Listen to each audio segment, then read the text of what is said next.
Potter and the Prisoner of Azkaban by J.K. Rowling. Chapter 2. Aunt Marge's Big Mistake. Harry went down to breakfast next morning to find the three Dursleys already sitting around the kitchen table. They were watching a brand new television, a welcome home for the summer present for Dudley, who had been complaining loudly about the long walk between the fridge and the television in the living room. Dudley had spent most of the summer in the kitchen, his piggy little eyes fixed on the screen and his 5 chins wobbling as he ate continually. Harry sat down between Dudley and Uncle Vernon, a large beefy man with very little neck and a lot of mustache. Far from wishing Harry a happy birthday, none of the Dursleys gave any sign that they had noticed Harry enter the room. But Harry was far too used to this to care. He helped himself to a piece of toast and then looked up at the newsreader on the television, who was halfway through a report on an escaped convict. The public is wearing the blackest arm and extremely dangerous. A special hotline had been set up, and any sightings of a black should be reported immediately. No need to tell us he's no good, snorted Uncle Vernon, staring over the top of his newspaper at the prisoner. Look at the state of him, the filthy layabout, look at his hair. He shot a nasty look sideways at Harry, whose untidy hair had always been a source of great annoyance to Uncle Vernon. Compared to the man on the television, however, this gaunt face was surrounded by a matted elbow-line tangle. Harry felt very well groomed indeed. The newspaper had reappeared. The Ministry of Agriculture and Fisheries will announce today. Hang on, barked Uncle Vernon, staring fiercely at the newsreader.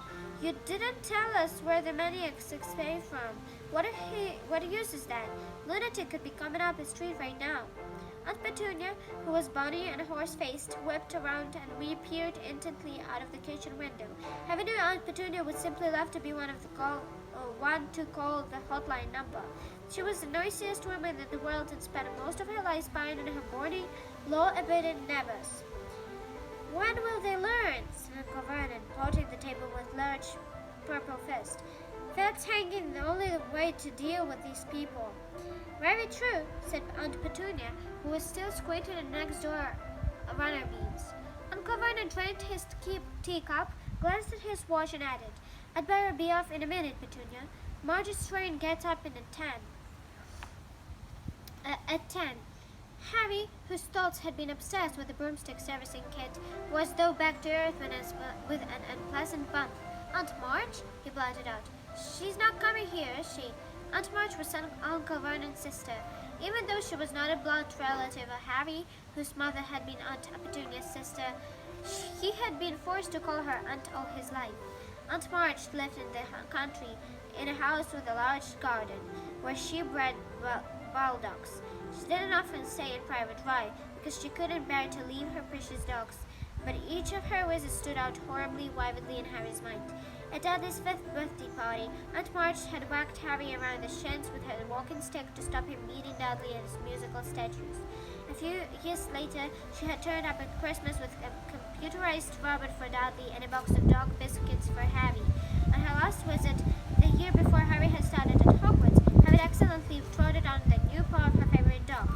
Ripper had crashed on Harry out into the garden, up a tree, and Aunt Marge had refused to call him off until past midnight. The memory of this incident still brought tears of laughter to Dudley's eyes. Marge will be here for a week, Uncle Vernon snarled. And while we are on the subject, he pointed a fat finger threateningly at Harry, we need to get a new thing silently before I go and collect her. Dudley smirked and withdrew his gaze from the television. Watching Harry being bullied by Uncle Vernon was Dudley's favorite form of entertainment. Firstly, growled Uncle Vernon, you'll keep a civil tone in your head when you're talking to Marge. All right, said Harry bitterly, if she does when she's talking to me. Secondly, said Uncle Vernon, acting as though he had no terror to Harry's reply. As Marge doesn't know anything about your abnormality, I don't want any funny stuff while she's here. You have yourself. You behave yourself. Got me? I will if she does, said Harry, though he gritted teeth. And thirdly, said Uncle Vernon, his mean little eyes now slitting in his great purple face. We'll told Marge your attempts at Britain's secure center of incurably criminal boys. What? Harry yelled. And they'll be sticking to that storyboard, or there'll be trouble, spat Uncle Vernon. Harry sat there, white-faced and furious, staring at Uncle Vernon, hardly able to believe it. Aunt Marge coming for a week-long visit. It was the worst birthday present the Dursleys had ever given him, including their pair of Uncle Vernon's old socks. Well, Petunia, said Uncle Vernon, getting heavily to his feet, I'll be off to the station then. Want to come along for the ride, Daddles? No, said Dudley, whose attention had returned to the television now that Uncle Vernon had finished threatening Harry. Dudley's got to make himself smart for his auntie, said Aunt Petunia, smoothing Dudley's thick blonde hair. Mummy's bought him a lovely new bow tie. Uncle Vernon had clapped Dudley on his porky shoulder. See you in a bit then, he said, and had he left in the kitchen. Harry, who had been sitting in a kind of horrified trance, had a sudden idea. Abandoning his thirst, he got quickly to his feet and followed Uncle Vernon to the front door. Uncle Vernon was pulling on his car coat. I'm not taking you, he snarled, as he returned to see Harry watching him. Like I wanted to come, said Harry coldly. I wanted to ask you something. Uncle Vernon eyed him suspiciously. 30 years at Hogg, my school are not allowed to visit the village sometimes, said Harry. So, snapped Uncle Vernon, taking to his car keys from a hook next door. I need you to sign the permission form, said Harry in a rush. And why should I do that? Sneered Uncle Vernon.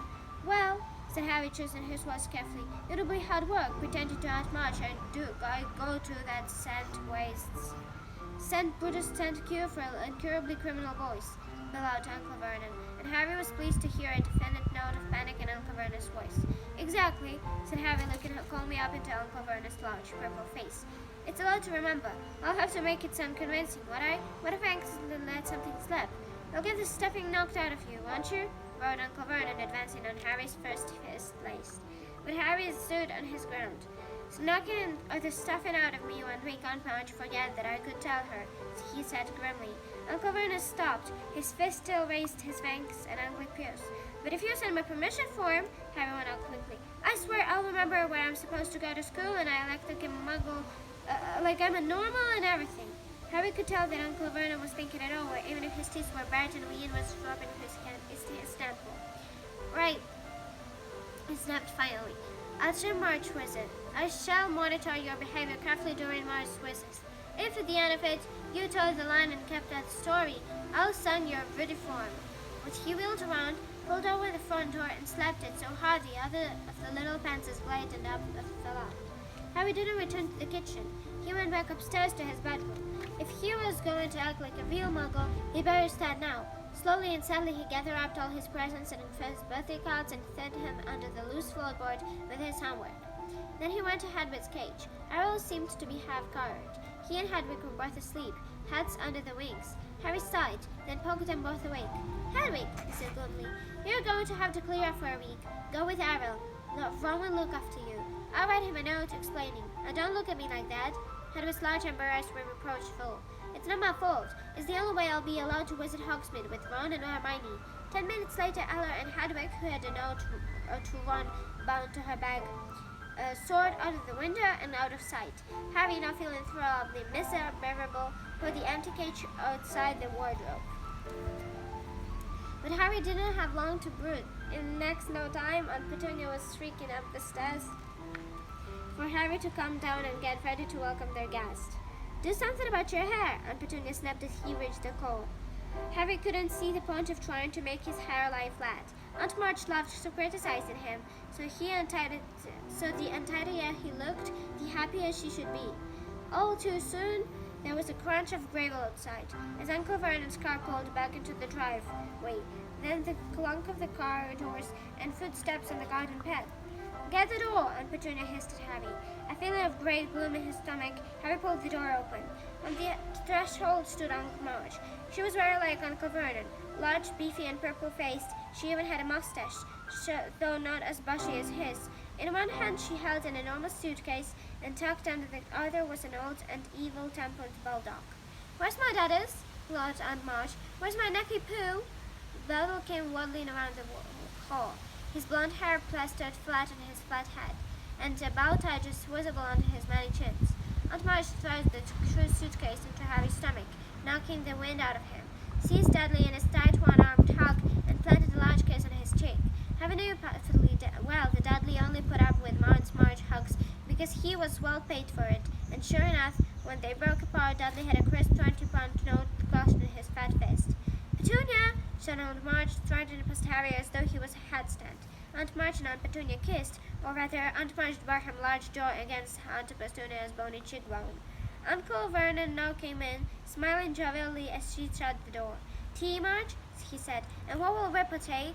Ripper can have some tea out of my saucer, said Aunt Marge, as they all trooped into the kitchen, leaving Harry alone in the hall with the suitcase. But Harry wasn't complaining. Any excuse not to be with Aunt Marge was fine by him, so he began to heave this case upstairs into the spare bedroom, taking as long as he could. By the time he got back to the kitchen, Aunt Marge had been supplied with tea and fruitcakes, and Ripper was rapping noisily in the corner. Harry saw Aunt Petunia wince slightly as specks of tea and drool flecked her clean floor. Aunt Petunia hated animals. That's it.